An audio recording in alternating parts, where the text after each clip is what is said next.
మార్కెట్కి అయితే వెళ్ళి వచ్చేసాను. అసలు మార్కెట్ అయితే ఖాళీ లేదండి. ఈ సామాన్లు మార్కెట్లో ఈ పట్టుకు బయటికి రావడానికి నాకు చాలా టైం పట్టింది, గంట పట్టేసింది. మా ఆయనకి అయితే ఫోన్ చేశాను, క్యాబ్ నుంచి అయితే ఇంటికి వచ్చేసాను. అలాగా ఇంకా వస్తే అయితే వచ్చేసి నేను అయితే తీసుకొస్తాను. ఇంకా సామాన్లు అయితే తీసుకొస్తానండి. నేను ఇంట్లో వాడుకుని పూజ సంబంధించి కూడా ఒకసారి తెచ్చేసుకున్నాను. అంటే 10 సార్లు తినడానికి అయితే అవ్వదు కదా అని ఎలా మార్కెట్కి వెళ్తున్నాను అనేసి ఇంకొకసారి తెచ్చేసుకున్నానండి. నేను తెచ్చుకుని అయితే మీకు ఒకసారి చూపిస్తాను. అలాగే సారీ కూడా తీసుకొచ్చాను. సారీ కొంచెం వెండి అయితే తీసుకున్నాను, దేవుడికి సంబంధించింది. అది కూడా ఈ వీడియోలో అయితే చూపించేస్తాను.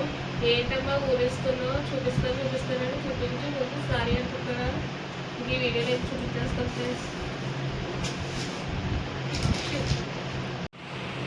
ఇది అయితే తీసుకున్నారండి చేత. అంటే రేపు అమ్మవారి దగ్గర డెకరేషన్ దగ్గర పెడదామని అయితే తీసుకున్నాను. ఎలా ఉన్నాయో చెప్పండి, దగ్గర చూపించా. నేనైతే తీసుకున్నానండి. జత అయితే 100 రూపాయలు చెప్పారు, నేనైతే అది తీసుకున్నాను.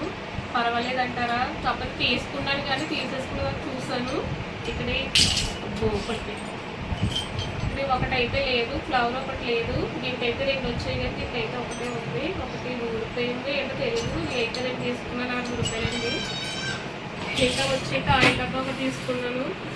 చేస్తున్నాను, ప్యాకెట్లు కొనలేకపోతున్నాను అనేసి ఇంకా ఆయిల్ డబ్బా అయితే తీసుకున్నానండి. మీరు ఫ్రీడమే పడతాను. 15 లీటర్లు అయితే ఆయిల్ డబ్బా తీసుకున్నాను. రైస్ వస్తాను, రైస్ ప్యాకెట్ కూడా తీసుకున్నాను. అదైతే డబ్బాలో వేసేస్తాను. అది బియ్యం పెట్టి అయితే వేసేస్తానండి.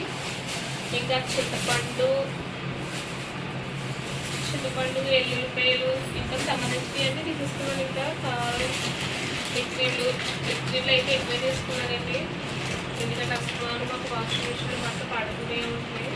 పిల్లల బట్టలు అస్తమానం వేయవలసి వస్తుంది కాబట్టి ఎక్కువనే తీసుకున్నాను. ఇంక ఈ సామాన్లు తీసుకున్నాను. ఇడ్లీ రవ్వ, మినప్పప్పు,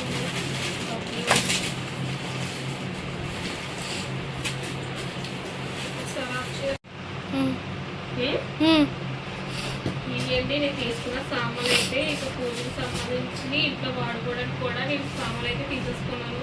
ఈ కస్టమర్లు మార్కెట్ తిరిగి ఒప్పుకోవడం లేదండి. ఎలాగ వెళ్తున్నాక టైం పడితే పట్టిందని అన్నీ అయితే తీసేసుకున్నాను. ఇంకా టీ పౌడర్ అయితే ఈసారి కొత్త మార్చేయండి. ఇలాచీ తీసుకున్నాను. మొన్న అయితే మేము ఎప్పుడు 3 రోజెస్ అయితే వాడతాం, కానీ ఈసారి ఇలాచీ ఎక్కువగా వాడుతున్నారు, టేస్ట్ బాగుంటుందని ఇలాచీ అయితే తీసుకున్నాను. ఇది నాకు డబ్బా వచ్చి 150 రూపాయలు పడ్డది. ఇదైతే వాడుచుంటే ఎలా ఉంటాను. ఇంకా బెల్లం, ప్రసాదానికి ఎర్రనూక, పులిహోర అయితే వేసుకుంటాం కదండి, వాటికి సంబంధించి కొంచెం ఆల్మోస్ట్ అన్నీ తీసేసుకున్నాను. ఇంకా నేను పిల్లలకి సబ్బులు అన్నీ తీసేసుకున్నానండి. ఇంకా ఏంటంటే సుద్దలు కూడా తీసేసుకున్నాను నేను. ఇది కూడా తీసుకున్నాను.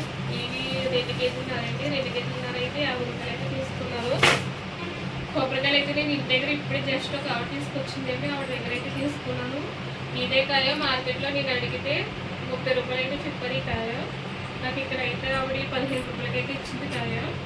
నేను 7 కాయలు అయితే తీసుకున్నాను ఫ్రెండ్స్. కాయ 15 రూపాయలు పర్వాలేదంటారా, కామెంట్లో చెప్పేయండి. ఓకేనా ఫ్రెండ్స్. ఇంకా అయితే అరిటాకులు తీసుకున్నాను. నేను పూజకు సంబంధించిన అరిటాకులు మెయిన్ అరిటాకులు కదా, అరిటాకులు అయితే తీసేసుకున్నాను. పత్తి కూడా తీసుకున్నాను. నేనైతే 20 రూపాయలు తీసుకున్నాను.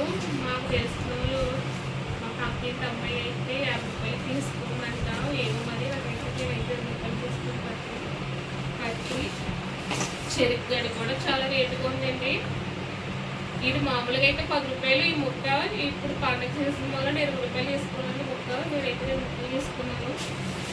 ఇంకేంటంటే ఇంకా సారీ కూడా తీసుకున్నానండి. సారీ రూపాయలు తీసుకున్నాను, చూపిస్తాను. ఇవి కూడా చూపించేస్తాను. మీకు ఎక్కువ సెట్లు అయితే చూపించను. ఫస్ట్ ఇవన్నీ తీసేసి పక్కన పెట్టేసి అప్పుడు సారీ రూపాయికి చూపిస్తాను ఫ్రెండ్స్. ఓకేనా.